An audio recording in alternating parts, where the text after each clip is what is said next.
Welcome to the Emotional Balance Sheet, the go-to podcast for parents with multiple kids, especially those with twins, triplets, or more, who are navigating the maze of modern family life and personal finance. Whether you're overwhelmed by education or retirement planning, parenting dilemmas, career transitions, or trying to define your purpose and plan, we're here to guide you with empathy, encouragement, and expertise. Hosted by Paul Fenner, founder of Tama Capital, a certified financial planner and parent to 4 kids, including a set of triplets. Our podcast is your ally in the quest for financial peace of mind, proving that money matters, but family comes first. Subscribe now and join our community of empowered parents at tamacapital.com. This podcast is for informational purposes only and should not be relied upon for investment decisions. Clients of Tama may retain positions in the securities discussed in this podcast. What does comprehensive financial planning even mean? At Tama Capital, it means a family office where lifestyle planning such as retirement, college, portfolio management, and tax prep and planning are all under one umbrella. But it goes beyond numbers. We focus as much on the emotional side of financial planning as we do on the financial side. We get you. We understand your challenges of building a family, business or career, and a healthy life. We are devoted to wealth planning for families like yours because we are you. Learn how our family can help your family by visiting tamacapital.com. How do you bridge the gap between the anxiety and fear that you're feeling and the actual reality of your current situation? Today we have Dr. Jennifer Dragonette back on to talk about a listener question that we received about the difficulties of transitioning into retirement and being in retirement and the psychological switch that goes from being a saver and identifying as a saver for the majority of your life to now having to spend what you've saved for decades. And that transition is extremely difficult. And even if you have the money to afford the lifestyle and the retirement that you want, you may still have the challenge of actually spending the money. And that's what we're going to talk about today. Please enjoy my conversation with Dr. Jennifer Dragonette. All right, Dr. Jen, welcome back. How are you? I'm doing well, Paul. There's a topic that I wanted to bring up. I think you may have brought this up in one of our previous conversations, this topic called acceptance commitment therapy. And what I would like for you to do for our audience is kind of explain what that is. And we're going to tie this into a listener question that came in that I think aligns really well to this. And we'll talk through that question and how you might be able to approach or give guidance to this person on this topic. So let's start with that as far as what is acceptance commitment therapy. And I think there's an acronym called ACT for short. That's right. So acceptance and commitment therapy, it's one of the few therapies that isn't called ACT, it's called ACT, partly because it's really behavioral. So it's been around for about 30 years. It was created by a researcher and psychologist named Dr. Stephen Hayes. And for me, when I was going through graduate school, there was a real focus on choosing a theoretical orientation. So we learned all these different types of therapy. And when I learned ACT, it was the one that really clicked for me, just in terms of the way I think about the world and the way I might be able to relate that to my clients. So ACT is based on a few principles. Like I mentioned, it's really a behavioral therapy, and it's about a few different things. So one is present moment awareness, also known as mindfulness. We've talked about mindfulness a few times in our conversations. Mindfulness not necessarily being meditation, although that's a form of mindfulness, but mindfulness more being present moment awareness, paying attention on purpose in what's happening now, as opposed to the future or the past, which becomes really important. And we'll talk about this in relationship to your question. It's also about acceptance. So that's part of it, acceptance and commitment therapy, acceptance of reality as it is, rather than as it says it is. So it kind of is starting to set up this distance between what we think and what is actually happening. A couple other pieces of ACT are, and it's not so important that the terminology is what my clients understand, but this idea of cognitive diffusion, which I know is a mouthful, it's this idea that we're stepping back from our thoughts. And those of you who can see me, I always kind of do this hand out in front, like the thoughts are out there. We're having the thoughts, but we aren't the thoughts that we're having. And this becomes really important, especially when we're having judgmental thoughts or worry thoughts, things that are trying to kind of catch us. If we can separate from those thoughts and see it as a thought rather than as something that's real, we have a lot more agency about what we do. And then we are the context for these thoughts. So we are the person inside of us, kind of this witness observer self inside that's having thoughts, that's having experiences. And if we can separate back from them, we can recognize that we have a lot more choice about what we do. And then the final two pieces of ACT are something that we've talked about before, which is values identification, really figuring out what's important to you at your core. And then the ACT part is committed action. So moving toward our values, moving in the direction of what's important to us, even if we have thoughts coming with us saying, no, you can't do that, or that's too scary, or that won't work. So combined, it's really about psychological flexibility. It's about taking reality as it is, accepting what we need to accept about it rather than trying to wrestle with it and make it be different. And then moving toward what's important to us, even if we have these old messages saying, no, you can't do that, or that's too scary.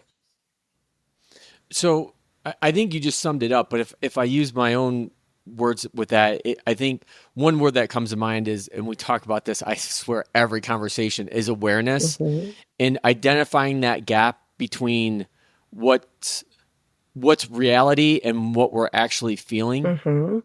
Yep, exactly. I often, and ACT does this a lot, it uses a lot of imagery or metaphors. And so often if there's a thought that's trying to get us, right? You can't do that. That's too scary. I know this will come up today. You won't be able to afford that, right? I like to actually close my eyes and picture that thought.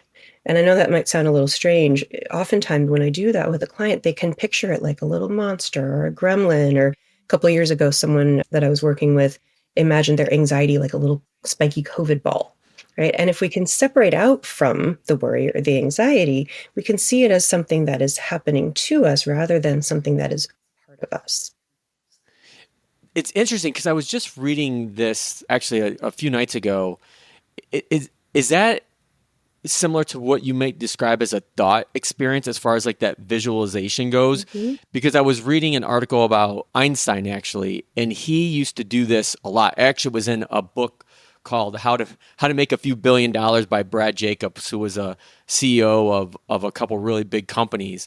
And he uses this a lot in his daily practice as a CEO, these thought experiments. And he used Einstein as an example of, it's famously Einstein pictured himself like riding this beam of light. Yeah, it's very helpful sometimes to have some imagery that we can attach to. And a lot of the mindfulness exercises that people do are just that, where we're imagining our thoughts being a certain thing. I think we've all heard of the idea of imagining your thoughts like clouds floating by or like leaves on a stream. We can also imagine ourselves having these thoughts, and sometimes even just changing the language around how we talk about thoughts rather than I'm worried, saying I'm having the thought that I'm worried, or worry is really trying to get me today. It separates it out just enough. And then that imagery can help us recognize that these things are not actually us, right? These are just experiences that we're having or sensations that we're having. And that puts us back in the driver's seat in terms of what we do with our life. So the listeners may be wondering like, well, where's the tie-in to financial planning with all this? And the tie-in is that we had a listener email me who's going through I'll call it a really challenging transition. This person, will call her Maeve. Maeve has been retired and she's struggling right now because she feels guilty about spending money. And there's this, I think, overriding fear for her that she's going to run out of money. And it does not matter how much I try to convince her, show her data, empathize with her, that the chances of that happening are really, really small. But for her, it's really difficult to get over that anxiety and that fear, whether it's, I think going back to what you're talking about with ACT, whether it's reality or not. And as we kind of pull back the layers a little bit on maybe why she felt this way, Maeve went into a lot of detail about her upbringing, what money was like growing up for her, what money was like going through college and into her career, and the relationships that she had, and all of these kind of life transitions along the way that had this impact on her from a financial standpoint, both good and bad, both perceived and real.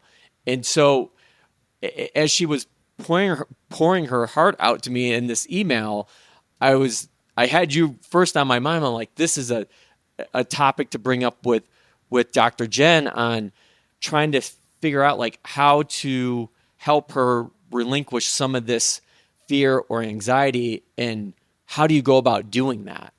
Because I know the one thing I do know, and being in situations like this before, is trying to just show someone or a family or couple data and say, look, these are the numbers, you're going to be fine, does not work.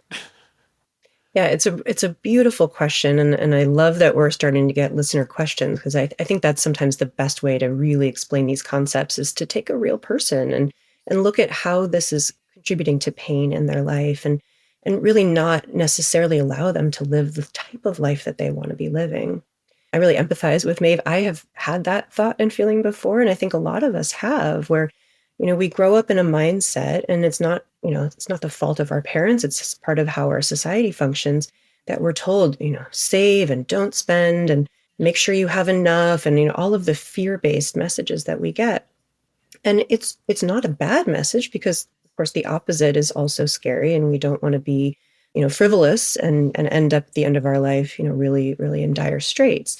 However, a lot of people are exactly where Maeve is, where they have saved, they've worked hard, they're at their retirement age, they're at the point in their life where we've all been kind of hoping to get to, and it's still extremely hard for them to, start loosening up those purse strings or do things that they've really always wanted to do. And so I do think ACT is a nice perspective to take that from, and we can kind of go piece by piece with it. Part of what you're saying, Paul, is acceptance, right? Acceptance of reality as it is, rather than as it says it is. And you're right that it's hard to just say to someone, don't worry about it. Don't think that way. Don't have that thought. Our brain doesn't work very well like that. So what actually happens if we tell ourselves, don't think this, our brain says, oh, Jen doesn't want to think this thought. I'm going to check back periodically to make sure she's not thinking that thought, right? So it actually kind of keeps that thought alive. The thought being, I'm going to run out of money, or this won't be okay. So acceptance is, wow, I keep having that thought. I'm noticing that I keep having that thought. Acceptance is, wow, that thought is coming up to me because of my history, maybe because of messages that I learned from my family growing up. Maybe I had relatives growing up in the Depression or something like that. And so acceptance is, okay, it makes sense that I'm having that thought. We're not playing tug of war with those thoughts anymore. The other piece is this mindful awareness of what is actually happening now, rather than what's happening in the future or what's happened in the past. Because all of us have had different experiences in the past, and yet we're not there now. We're not in the future yet. We're here now in this moment, and things are actually probably okay. So what I would say about, ways to move through that is to do some of those values exercises that we've done in previous episodes, where it's really about figuring out, what do you stand for in this world? And I can't remember if I've mentioned this particular exercise. It's a very powerful one, which is imagining your own funeral, imagining that you are somehow, right, somehow able to hear someone speaking about you and your life and all of the wonderful things that you've done, and the ways that you've shown up for people. And most of us, if we do that, having a lot of money left over is not part of that eulogy, right? It's the impact that we've had on our friends and family. It's the amazing experiences that we've had and the ways that we've really lived into our values. Or you can do some real exercises like I've described before, where you try to figure out what are these 3 or 4 words that really drive me. And then this is the act part. The behavioral part is, can I move just a tiny bit toward those values? It doesn't have to mean that you say to Maeve, okay, Maeve, don't worry about anything. Just start traveling the world and just change your life entirely. That's very scary for us. But maybe it's, what's one little thing that you could do this week to move closer to the things that are important to you, to spend time with the people you love, to be generous with yourself as someone who deserves generosity and care, rather than really giving into those gremlins that are saying to you, you won't have enough. It's not going to be enough. You're not going to be okay. I think to me, it's when I received her email that really resonated with me was the fact that she took so much time and went into this in such great depth. And it's something that I've been talking to my families about and trying to really, to your point, Jen, get them to hone in on their what I would call their purpose and objectives. Like what is their why? Yeah. And then behind that why, what are the things that they really want to accomplish? And I think for Maeve, that's what it really tugged on my heart when she went into all these life transitions that she's been through. And some of them I knew only at the surface level, but understanding that really, I think, helps me as an advisor understand her even more and be able to have more in-depth conversations that aren't about the numbers, aren't about the dollars and cents, if you will, and to get clarity around that purpose and that objectives. Because one of her objectives is to be generous, to be able to give to organizations that she believes in. And one of the things that was this reality that she's currently in is that I feel like I can't do that. I can't make those donations to these organizations because I have this fear. And so that goes against like what she wants to do. And so I really want to help. That's one of the reasons why I really want to help be able to provide the guidance and advice to her so that, no, Maeve, you can do this and this is why. Absolutely. There's a metaphor that I use a lot in ACT when I'm using ACT principles with my clients, which is the passengers on the bus metaphor. And it's a really simple one. I also use this with kids. You can draw it. You can do some art therapy around it. Even adult clients can do this, where imagine that you are driving a bus and all of the thoughts and fears and life experiences and Maeve's life experiences would be part of this. They're all passengers on your bus. There's a passenger back there that says, oh, no, you can't do that. What if you run out of money? And there's a passenger on the bus that's calling you names and you're so stupid for thinking that you can do this. And it really is often how we talk to ourselves. And there's a passenger on the bus that's your great grandmother who did run out of money, maybe. All of these doubts and fears and thoughts are back there, including the thoughts saying, I'll make this go away for you. You don't have to think these thoughts, right? This kind of manager thought. We've all got those too. Because believe it or not, we avoid aspects of our experience sometimes by figuring it out, by thinking about it, by developing these thinking strategies to make those thoughts go away. And as I just said, it really doesn't work. So we're imagining that we're driving this bus and all of those thoughts and feelings are in the bus behind us and they're talking to us and they're getting loud. And we have this destination that we want to get to. Let's say in Maeve's case, she really wants to donate generously, to donate to organizations that matter to her. She wants to have a legacy in that way. So she's driving her bus toward generosity. That's her value. And all of these voices behind her are saying, no, you can't, you can't, you can't. And so what we often do is we stop the bus, we go in the back. It's like that mom voice, be quiet back there. I'm going to pull this bus over, right? And when we do that, we're not driving toward what's important to us. We're wrestling with that thought, or we're wrestling with those experiences. Or maybe we try not to let them on the bus in the first place, but then we're still engaged with that. So what we really can do, and this isn't easy, is keep driving the bus anyway. even with the voices. And I know as parents, right, sometimes we have to just drive the car, even with all the Right. noise in the background, right? We just keep driving our bus. And maybe the voices get louder because they don't like that we're ignoring them, or they don't like that we're not taking their input into account, and we can drive anyway. And maybe we only drive a block and she makes a little donation and feels proud of herself for having that generosity and recognizing that that's important to her. And then that empowers her to drive another block or two. And this isn't the reason to do it. This is the tricky part. Oftentimes, though, those voices do quiet down when we start saying to them, you can say anything you want in the background. I'm still driving my bus towards what's important to me. They may quiet down, they may not. But here's the cool part. You're moving in the direction of what's important to you, even if they're still there.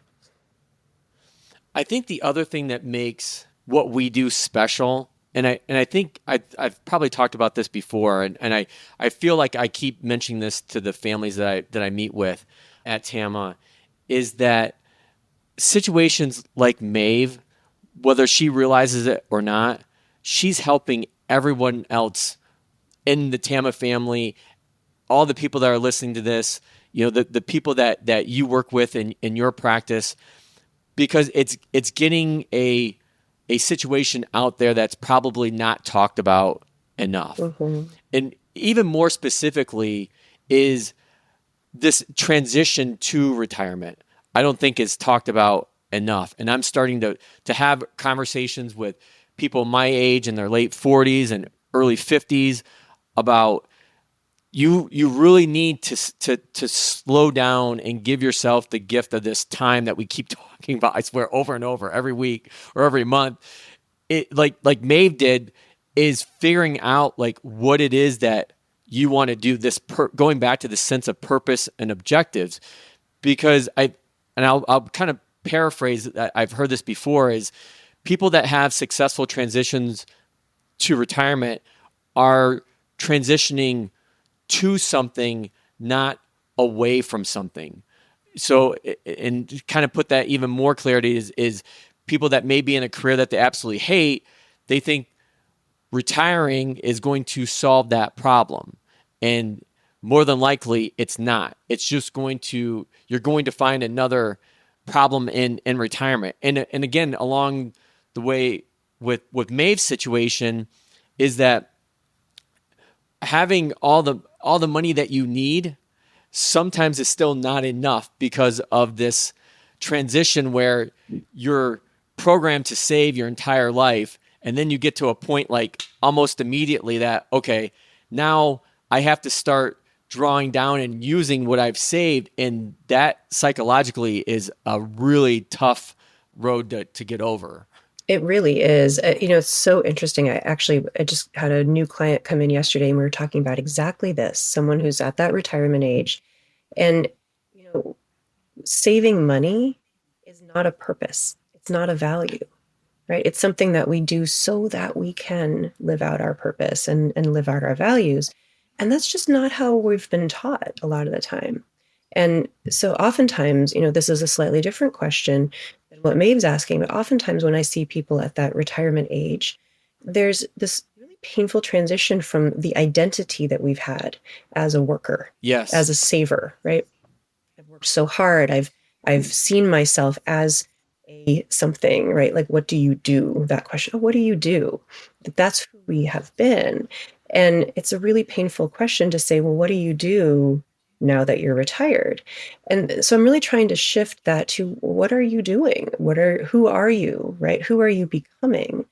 Because we do, I think, particularly in our culture, we can get so identified, and this is the fusion thing that we talk about in ACT, we get so identified with what we do, right? I am a psychologist, you are a financial planner. And yet then when we retire, what are we? And so I think if we can start, even earlier, starting to think, yeah, I am these things. And also that's just part of I'm the context that all of these things are playing out on. I'm a mom, I'm a psychologist, I'm a wife, I'm a friend. But at the core, I'm me.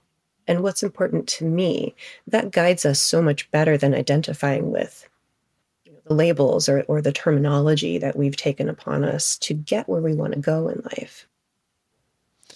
So as we try to wrap up this conversation, Dr. Jen, what would be one or two things that if you were talking to Maeve right now versus talking to me, what would you tell her? What action items could you give her, one or two, to be able to bridge this gap between the reality of her anxiety or fears and what can she actually do to close that gap between perceived and reality? Mm-hmm. Well, first, I would say I love that she's noticing that this has been happening for her, because that's actually the very first step, is pulling back from those thoughts and saying, oh my goodness, I haven't been feeling safe to spend money. It sounds really simple, but if we don't notice that we're having the thoughts we're having, they've got us. Right? They've got us under their thumb. I really do kind of anthropomorphize thoughts, that they're happening to us. So I would say, first of all, congratulations. And that's amazing that you were brave enough to recognize this is not you. This is a thought. And I'd ask her to really listen. And, I know because you shared with me a little bit about what she wrote to you, listen to what those thoughts are saying, right? Because that's just a thought saying that thing.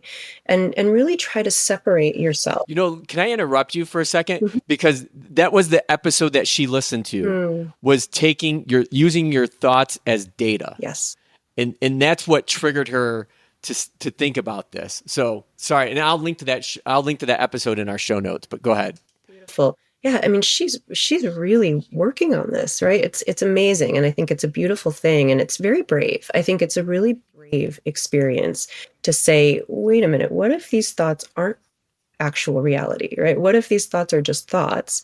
I don't mean just like they don't hurt, but they're not the entirety of who we are. So, first of all, I would really validate that she's doing that.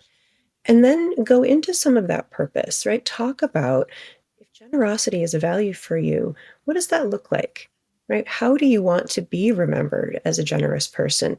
And what would be one tiny little thing that you'd be willing to try, driving that bus 2 feet in the direction of being generous, and just test it out, right? Again, that idea of thoughts as data, that what if we took some other data? Can you try being generous in this one way that would probably feel more aligned with your values, and just see what happens, right? Notice that maybe it feels good. Maybe you still have the thoughts, the fear thoughts, and you don't get kicked out of your home. You're not destitute. You get to have a little bit of that encouragement. It's these behavioral experiments of doing that, and then just trying to be mindful of what's actually happening in the moment, separating back from the reality of where your feet are right now versus what your thoughts are telling you is going to happen in the future, because that's actually not here right now. That's not real yet. What's real is what's happening in this moment. Well, fabulous conversation as always, and for those listening and watching, because we actually our YouTube channel is actually growing pretty well, so people actually are watching us. So whether you're listening or watching, hopefully this gives you the courage that if you have a topic or a question that you want Dr. Jen and I to cover, you're going to get on the channel for sure. Because I think, to your point, Dr. Jen, when people bring us this kind of feedback and these kinds of questions and thoughts, I think it does a really great job of turning what's theoretical on the psychology side of what you do into how we can put it to use in everyday life and everyday practice. So thank you, Maeve, for having the courage to share that with us, number one. And as always, Dr. Jen, thank you so much for your incredible insights on this topic, and we'll look forward to seeing you again here soon. Thanks so much, Paul.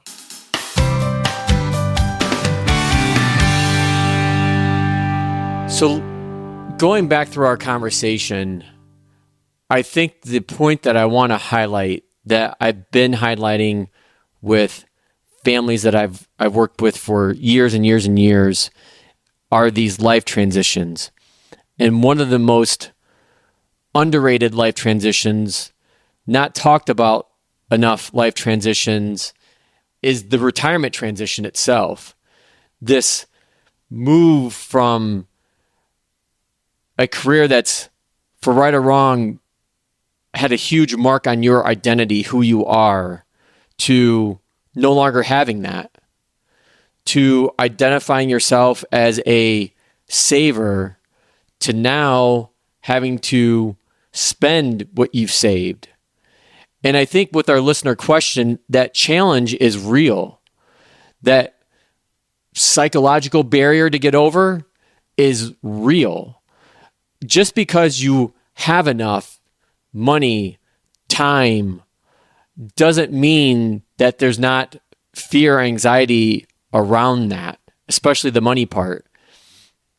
And having enough doesn't automatically mean that you're going to be able to spend it freely.